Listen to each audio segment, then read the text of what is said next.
On today's show, the LA Clippers fell short in the first of a little return to Staples Center two-step, 106 to 102. How'd Kawhi look and what went so wrong in what was a narrow loss against the Lakers in our first game against them in the Luka Dončić era? Going to be talking about it all on today's Locked On Clippers.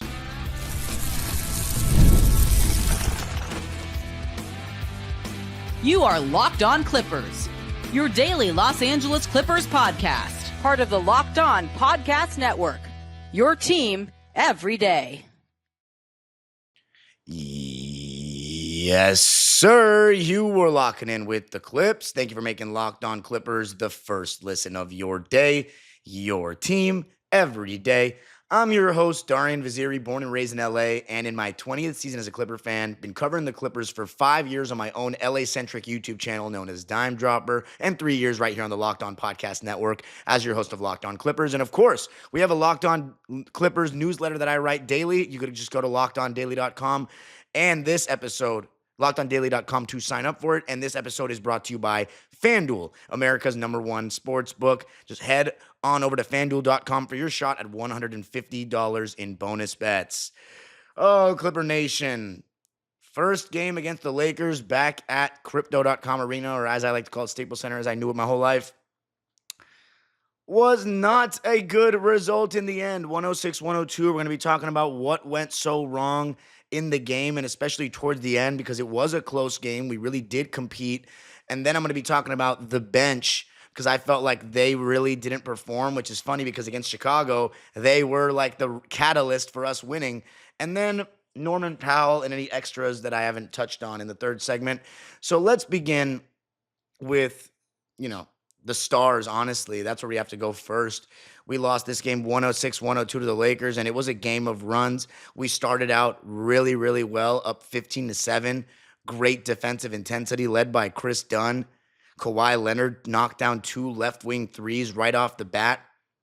And we were only up by 1 after the first, though, because LeBron, he started to pick on Bogey towards the end of that first quarter. And throughout the game, the Lakers were trying to do that.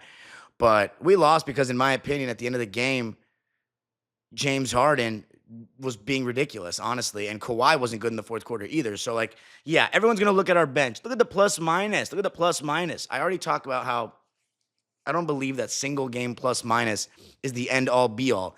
Nicholas Batum got 9 minutes. Ben Simmons, 16. Bogdanović and Amir Coffey, you can kind of point to them the most because they played the most minutes. But our bench wasn't good. Those 4 guys off the bench were not good. Amir Coffey was 0 for 5 from 3. If you combine him with Bogey, 1 for 11 from 3. So they didn't play well. I want to address that, but I'm going to talk about them more in depth later. It always starts from the top. And this is where I get pushback from the fanboy central, because who's an Amir Coffey fanboy or Bogdanović fanboy on my comment, in comment sections defending them like defense attorneys? Nobody. It's the James Harden and Kawhi guys. And fact of the matter is, the highest earners, the stars in basketball, will always be looked at first. If they are not doing their part, then everything else is secondary. Kawhi Leonard, let's talk about him a bit. 21 points, 8 for 17 from the field, 3 for 8 from 3. Not bad. Not bad. Getting slowly back into form in the sense that he's starting to get more 20-plus point games. But he was, 1 for 6 or something in the fourth quarter? Let me look that up. I think he was 2 for 6 in the fourth quarter. But James Harden, he was having a bad shooting game. But it's the other stuff. It's the turnovers. It's the shots that he takes sometimes, how casual he can be. I actually think defensively, he had a better game than offensively. He stood his ground several times when he started out guarding LeBron in this game. Because, they're like, James is not a bad one-on-one defender, especially against stronger guys as opposed to quicker guys. So, maybe he'll be able to hold his own there. And then, of course, when LeBron asks for a screen and get a big on him, James Harden can take Jackson Hayes, no problem. But overall, I thought, whether it be Luka that he was guarding and switched on to, or LeBron, he did okay. It was his offense that was so bad. Turning the ball over casually. And the most frustrating thing for me is Not just that, he doesn't get back. He just kind of just walks back and then hits a light jog. It's not real hustle when you turn the ball over. And the apologists will say it doesn't matter. Him jogging back is not going to matter. He might as well conserve his energy. He already lost the ball. I just think that's ridiculous. You turn the ball over for a group of 4 guys you're playing with, you at least look like you're trying to, make a play on the defensive end for me. But it's just happened too much. There was that time where he missed that 3, didn't get back. Kawhi Leonard, he was I got the stats pulled up now. Fourth quarter, Kawhi was 2 for 7. But the thing is, he was, I believe, 1 for 5 to start it. And then he comes out of the game in the fourth quarter for a sec, gets a breather. He comes back in. It's 98-102. And it proceeds to be the James Harden show. 2 straight turnovers, a missed 3. And it was like there was one time he was coming up the court and we had numbers and he didn't release the ball, which he's been good about this season because he's trying to get into his bag and make a play himself. And it resulted in a brick by him, but Zubac's putting it back up and in. And then a couple other times he's getting double teamed. He's not getting rid of the ball quickly enough. I'm going to say this point. Kawhi Leonard was 1 for 5 in the fourth quarter before he checked back into the game. But 4-point game, 3.5 minutes left. James Harden is shooting horrifically. It should be either Kawhi Leonard or Ivica Zubac we go to in this moment for me. James Harden's clutch stats, somebody sent them to me today. James Harden's clutch stats are no good. He's got more turnovers in the clutch than assists. I mean, and we didn't bring James Harden in for this. First of all, we brought him in for a different team last year. But now he's supposed to be our second guy, third scorer when Norm is back. We don't have Norm, that sucks. But, I mean, come on, bro. I mentioned this last episode, and I got a bunch of pushback in the comments because, yes, James Harden has had a better season than Kawhi. But if we're going to live and die on James Harden in 2025, then kiss any chance against a team like the Lakers goodbye. Because the fact of the matter is, what fan that is not a Clipper or Laker fan would look and say to somebody that the Clippers are better than the Lakers right now? The record doesn't back that up. The talent doesn't back that up. Their 2 best players would be our best player. LeBron's playing amazing right now. He was making all his jump shots. Luka's not even shooting well. We know there's another gear he can hit. But we're not better than them after this trade right now. Maybe when fully healthy, we have a chance. But I don't think so. I think it is going to be tough, extremely tough. And hopefully we're not going to play them in the playoffs. But point being that without Norm especially, we're at a disadvantage. And both teams, a lot of the things I said in the preview happened. Zubac was the advantage. He took advantage for sure of the Lakers' lack of center depth. It was a small ball game where every team was switching everything 1 through 5. They had the advantage there, in my opinion, because they have 2 better shot creators. But we went small ball to match their small ball. And we did actually have Zubac switch on to Luka and LeBron. And in the beginning, we sent Zubac out to hedge and worried about it on the backside instead of typical drop coverage. So a lot of the stuff I said happened. I don't know if there's somebody in the coaching staff watching Locked On, or it's just the simple fact that I see a lot of what the coaching staff is seeing. But for me, our stars blew the game. How about Kawhi Leonard missing 2 free throws in the fourth quarter? What the hell was that? And I'm not going too hard. This is what they're there for. This is game almost 60 at this point. And listen, our expectations weren't high this season. They were not. We overachieved. The fact of the matter is our expectations are so low because of the uncertainty of Kawhi, and we've given everything for him. So this is, years and years of frustration that's building up from Clipper fans. So to read the final lines for those two, James Harden. So my point is that James Harden needs to realize this is not his team. We're going to live and die with Kawhi. And if that's why we lose, then so be it. That's what the organization is invested in. We have traded our whole future for him. This is not James Harden's team at the end of the day. It has been this season, but now it has to be shifting. Kawhi Leonard didn't even shoot that bad in this game, if we're being honest. 8 for 17 is not bad. He was bad in the fourth. I acknowledge that. And he needs to be better. There's no doubt. The free throws are inexcusable. But James has got to be better directing that. He's the point guard. He's the system.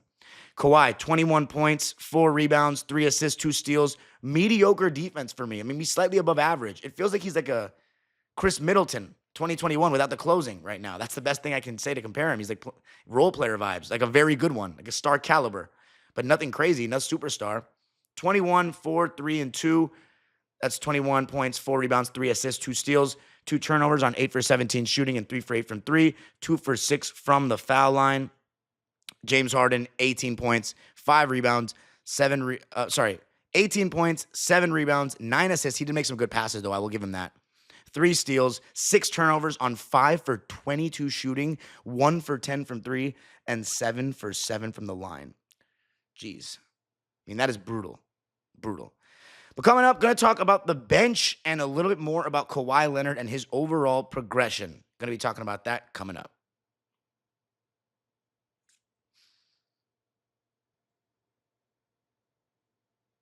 I got to tell you a little something about FanDuel, America's #1 sports book.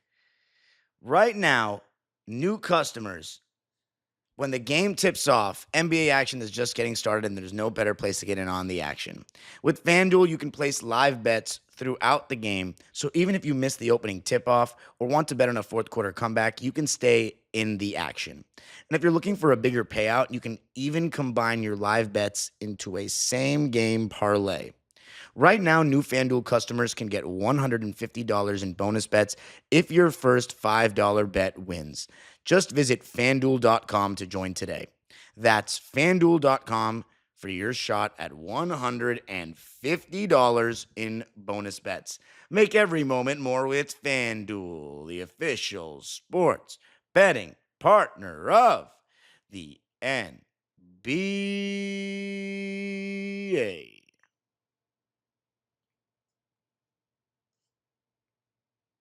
All right, back talking here about this narrow loss to the Lakers and Luka Dončić's first game against the Clippers as a Laker, 106-102. As far as Luka, I think we honestly did a pretty good job keeping him under control. We threw 2 bodies at both LeBron and Luka and AR. Actually, no, we didn't. It was mostly AR, and then Zubac was switching onto Luka and LeBron James, which I honestly think he did a pretty good job holding his own that way. Luka shot 9 for 22 from the field and 3 for 9 from 3. He hasn't really shot super well as a Laker, so I think we did a pretty good job containing him in that respect. 10 for 11 from the foul line, so having some trouble guarding him without fouling. There is a level of physicality that we now put on this season, which I love. That's something that I love seeing is our defense.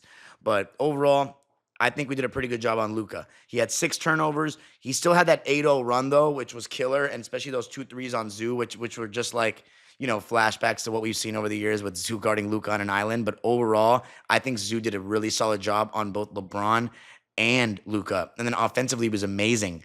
Amazing. Like finishing all his push shots. There was one time where he caught the ball in the key early in the game, and LeBron was so ready for that turnaround over the over the left shoulder, right hand jump hook, and he spun the other way, and LeBron was like out of the picture. So that shows you maybe he's underestimating that Zoo has that left hand now. But 27 points and 16 boards for the former Laker Ivica Zubac, 1 block, 3 turnovers on 13 for 15 shooting. How in the world, when you shoot that well, do you only get 15 shots? It's actually outrageous. I have an episode that I want to bring out, probably the next episode, because I have some hot takes about what I witnessed in that game with Zoo. Because if we're gonna just use him like this, when James Harden and Kawhi Leonard are slowing down everything, I understand James Harden creates a lot of good shots, but they're both so unbelievably stagnant. Unbelievably. They pound the rock. It slows down our offense. It's really tough to watch for someone like me who literally lives and dies with ball movement. Maybe if somebody else was more efficiency-oriented and just cares about the end result of a possession, then you would probably, those of you that disagree with me would like that person more. But I'm sorry. I always believe in ball movement, body movement.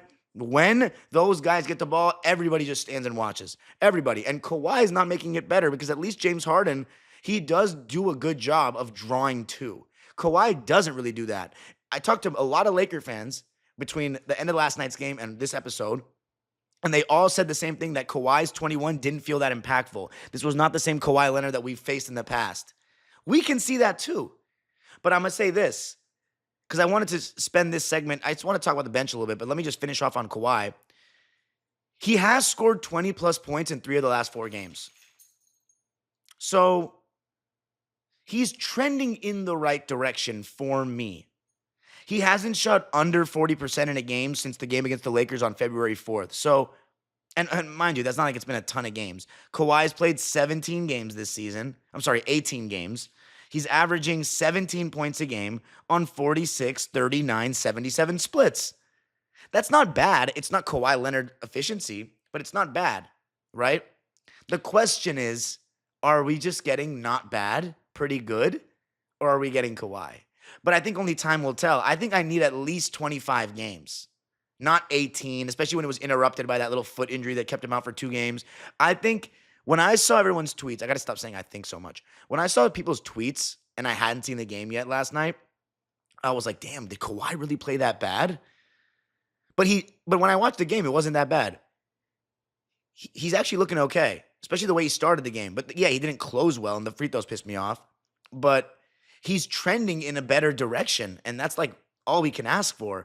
If people are frustrated because Kawhi Leonard's not looking close to his old self and we've only got 20-something games left, bruh, I don't know what to tell you, but like, what did you think this season was going to be? Like, when a guy's missing half the season, you think he's just going to come back and be that guy again? Like, that's not how this works. But that's why I think James Harden needs to make it easier for him. He can't just act like Kawhi is there to support Harden. You came to support Kawhi.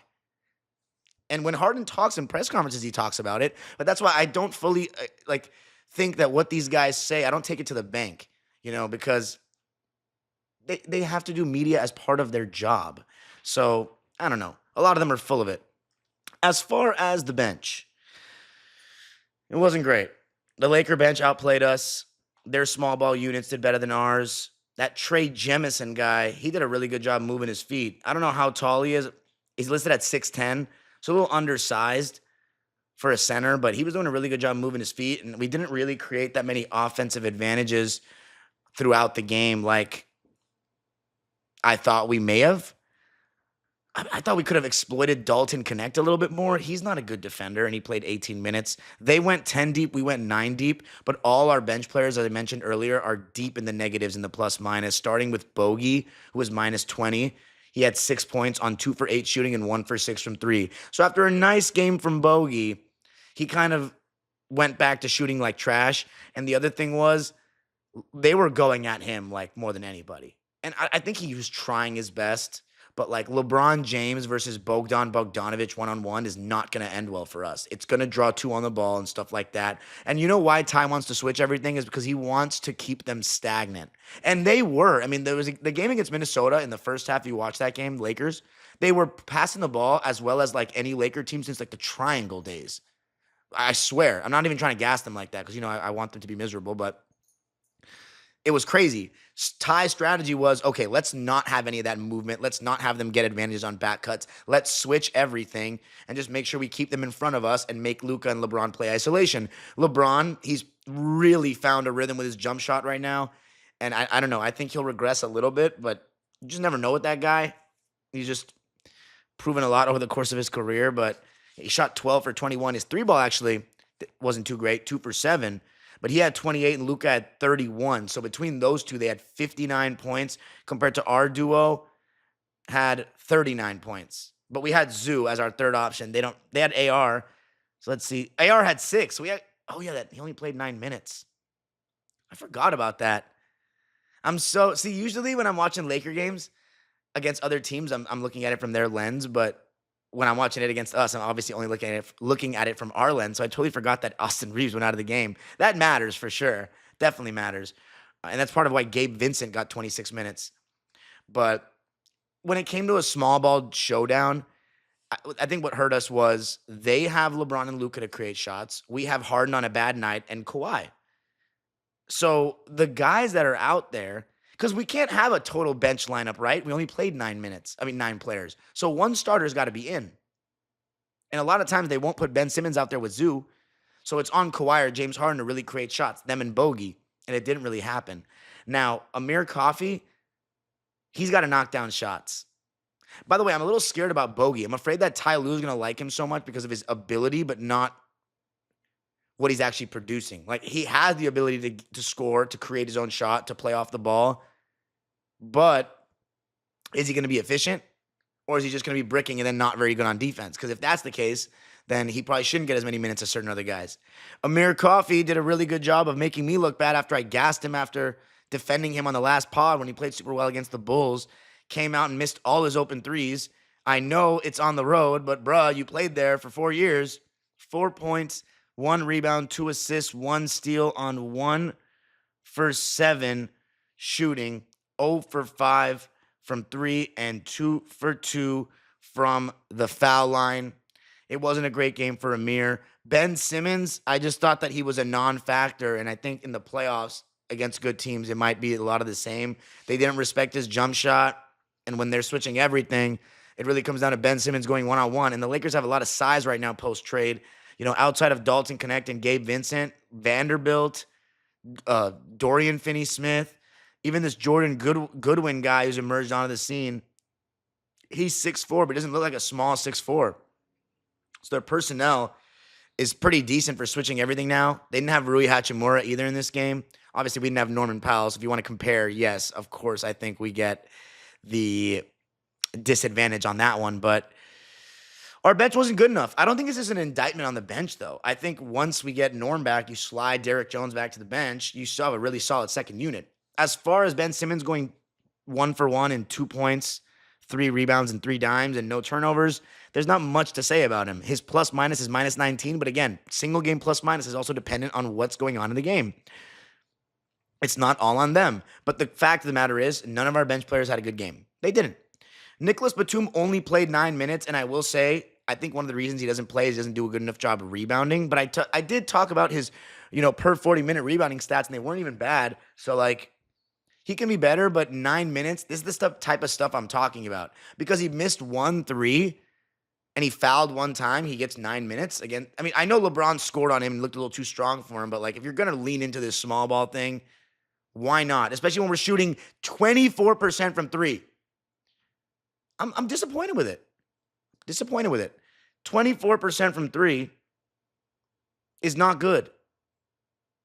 45% from the field, 24% from 3 for your Clippers, 71% from the line, 4 missed free throws by Kawhi. 4. Could have made a difference in the game if we had even made 2 of those. At least Harden made all his free throws. And then the Lakers shot 49% from the field, 33% from 3, so they didn't even shoot that well from 3, and 77% from the line. I think Ty Lue's game plan was actually pretty good, honestly. I just think the players let him down. I have no criticism of Ty Lue. None. So whenever Ty Lue does something bad, everybody's on his ass. But let's see what happens when our star players stink it up. Let's see what we're hearing in the comments. I'm going to hear it. Coming up, though, let's talk about the extras, a little bit of the game flow, and the status on Norman Powell.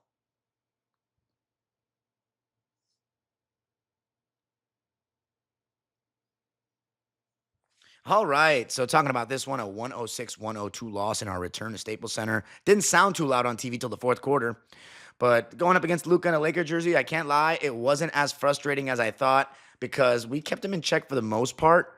He didn't have as many of those crazy Luka Dončić dimes where he's carving up your defense like usual. He actually had more turnovers than assists, and LeBron James only had 3 assists. So we really stagnated their ball movement. We had 25 assists to their 19. But what I will say is,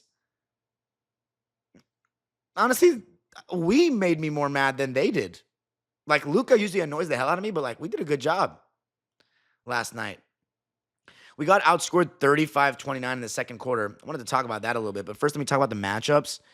Kris Dunn was on Luka, and by the way, oh my God, Clipper fans are going to hate me for this. I haven't mentioned him once yet because we lost, so I focus on the negative first. Kris Dunn was amazing last night. Amazing. So active defensively, getting his hands on any loose ball, anticipating where someone's going to drive and going in for the steal like Clyde Frazier, having active hands on intercepting the ball. Just he reads where the offense is going so well, and he's got the quickness and great hands to anticipate and make a play on the ball, and he's done it so much this season. And it was really kickstarting our offense. He also had 2 floaters in the first quarter. I mean, if Kris Dunn is not on a defensive team this year, I'm going to be really disappointed. This is one of the best defensive seasons I've seen from a Clipper ever in my 20 years of fandom. I will still literally go to my grave with this, that 2016-17 Luke Bahamute did not get enough love at all. Should have been on a defensive team, was our best defender all season long, guarding all the best players. I swear, let's go back and watch LeBron James and the Cavs, defending champs, play against the Luke Bahamute 2016-17 Clippers at Quicken Loans. Luke clamped him. Like, he was amazing. But Kris Dunn is right up there. He's getting, and nowadays there's all these stats and stuff that everybody uses. In 2017, I don't know if they were using him as much. But yeah, that's Quentin Ross, also honorable mention. But Kris Dunn, he's been spectacular, right? Let's read his stat line in this game. 14 points, 9 rebounds. 9 rebounds! 6 assists. 4 steals. Just a singular turnover. Did struggle with foul trouble a bit. 5 fouls. 6 for 9 from the field. And this is the one with Kris Dunn. If he's doing this, he's one of the best role players in basketball. 2 for 3 from deep. An all-around fantastic game. He was a plus 12. If you're Kris Dunn, you cannot walk away from that game and think that he could have done anything better, I think, at least. Of course, he's an NBA player. He probably holds himself to a standard in which he's like, should have made this shot, should have made this play, shouldn't have fouled this time, but he was amazing. Let's see. Obviously, both teams switching 1 through 4. Kawhi Leonard started out the game on Jackson Hayes. If you're wondering why that is, it's to switch the pick and roll when Luka puts Hayes, try to run that pick and roll with Hayes where he gets the lob to him. Kawhi can then switch on to Luka, and we have no problem with Kris Dunn guarding Hayes because he's got no post game. Zoo guarding Dorian Finney-Smith, same concept. You put Zoo in the pick and roll to try to attack him. Zoo will switch on to Luka. Kris Dunn on Dorian Finney-Smith, no advantage there. Derrick Jones Jr. on, Austin Reeves. And then James Harden on LeBron, as I mentioned earlier. For them, Dorian Finney-Smith on James Harden, LeBron on Kawhi Leonard, Jackson Hayes on Ivica Zubac, Austin Reeves on Kris Dunn, and Luka on Derrick Jones Jr. Lakers switching 1 through 4, had Hayes in drop coverage. But they were switching Hayes on to Kawhi and Braun on to Zoo because Braun can handle the Zoo physicality and because they don't think that Kawhi is quick enough to blow by Jackson Hayes. And everybody keeps talking to me about Kawhi's weight. I haven't honestly noticed this, that he's slimmed down. Well, let me tell you something. If he's slimmed down, it's not helping him at all on the court. He's not quicker at all. He's slower. So maybe he needs to bulk up again and just go back to like being a bully. I wonder how much weight he's actually lost. Zoo, as I mentioned, was hedging and recovering to start the game before he was switching on to Luka and LeBron. Kawhi had those 2 left wing threes early. We were up 17-7 in the first quarter. Led to a Laker timeout. This was something that I thought was interesting. And I think, honestly, I keep saying I think. If somebody took a shot every time I said I think, they'd be in the hospital right now. I got to stop doing that. But JJ, he's doing a good job. I can't lie. Even though I'm a hater.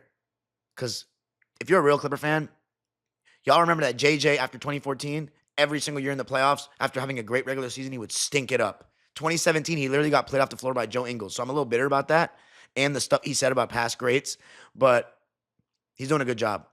He only went small when we took Zoo out in the first half. I thought that was interesting because Zoo was dominant. His touch around the basket is amazing. He was finishing strong. When you see Zoo try to punch it on a guy from the middle of the key like he did yesterday in that second half, that's when you know it's that type of time for Zoo. 13 of 15, 27 and 16. These are literally Shaq numbers. Zoo Shaq, there's nothing we can say about him except for we should have passed him the ball more again for the millionth time. And one thing I will say, though, the Lakers were double teaming a lot, and they are doubling a lot, especially when they go small, because their whole concept is let's rotate and let's scramble with our length and size and speed and make teams, keep swinging until they turn the ball over. It's a shot clock violation. And honestly, they've done a really solid job of that since Luka's gotten there. I can't even lie. Maybe even before, because I wasn't watching the games before the trade because there was, me still recovering from my house and everything. I was only watching the Clippers. I'm still not watching any other teams yet. It's just been the local stuff because that's what I've always done. But those 2 guys, Jemison and Goodwin, I thought they did a pretty good job defensively against us. I thought we'd be able to exploit them, but it wasn't quite like that. Second quarter, by the way, we were 0 for 8 from 3 after starting out 3 for 3. But, yeah, just our shooting just hasn't been too great lately. LeBron, I mentioned he was attacking Bogey. made it a 42-33 game when Luka came back in and Dalton Connect made a three that led to a timeout for us. So the second quarter, they outscored us 35-29, and then Kris Dunn came in and restored order because it would have been uglier than just a 6-point difference in that second, the way it was looking. But Kris Dunn came in and restored order. That's when I started to say that James Harden and Kawhi Leonard were just taking too long with the ball in their hands. James was being careless with the ball and missing shots, and LeBron's jumper was going crazy. But in the end, only down by 5 at half because Zubac was playing so well and Kris Dunn was playing well, and even Derrick Jones Jr., he's the only starter I still haven't mentioned.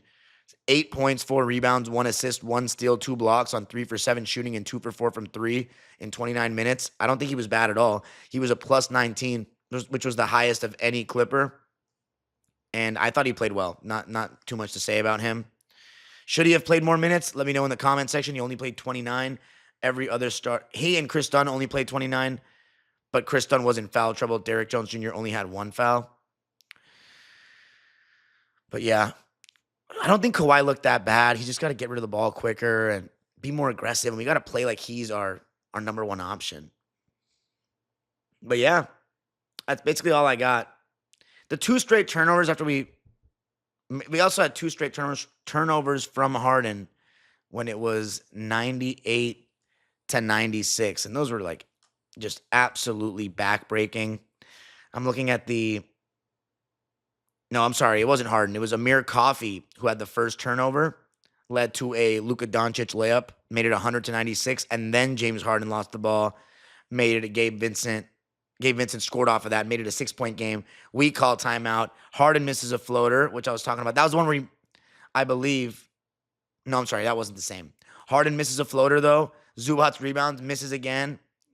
And then that's when we had the one where I said Harden missed guys in transition, still drove, missed. Zubac put it back up and in. And then is when Kawhi came back in the game. Harden lost the ball. And then Kris Dunn lost the ball, and then James Harden lost the ball. So 3 straight turnovers when Kawhi came back in, and I don't even remember him touching the ball. So that's a big mistake. But yeah, it is what it is. We got them again on Sunday, and guess what? The good news: Norman Powell should be coming back. Justin Russo, one of our beat writers, said. So I'm really excited for that. We've missed him desperately, and if we can get a split, as I said, I'm okay with it. If we can get a split, I'm okay with it. And Norman Powell, he has given the Lakers some problems in his time with us, so hopefully he comes through and we can get a win and bounce back because that was a frustrating one. And it comes down to our stars at the end for me. And I know a lot of people are going to complain in the comment section. How can you defend these guys, Kawhi and James Harden, after this game? If you're going back to what he's done throughout the season, okay. Can we just focus on one game for now? That's all I have to say, but whatever. Appreciate you all, as always. The Clippers fall to a record of 32-27. The Lakers are 37-21. So 6 games in the loss column back. We're not catching them this season. It is what it is. But who cares? It's not about being better than the Lakers. It's about being the best version of ourselves. We're 13-17 on the road. That's still a good record, though. And look, 23 games, Kawhi. I like that you had another 20-plus point game. Let's keep building. And I'm being patient with him because what choice do I have? I've had to be patient for 6 years. You can follow me on Twitter and Instagram at Dime Dropper Pod. Subscribe to my own YouTube channel, Dime Dropper, where I might be going live to talk about this game again later tonight. And Locked On Clippers is free and available wherever you get your podcasts, including YouTube. Let me know what you thought of the episode. Make sure you subscribe to the Locked On Clippers newsletter at lockedondaily.com. The age-old proverb continues, go Clippers.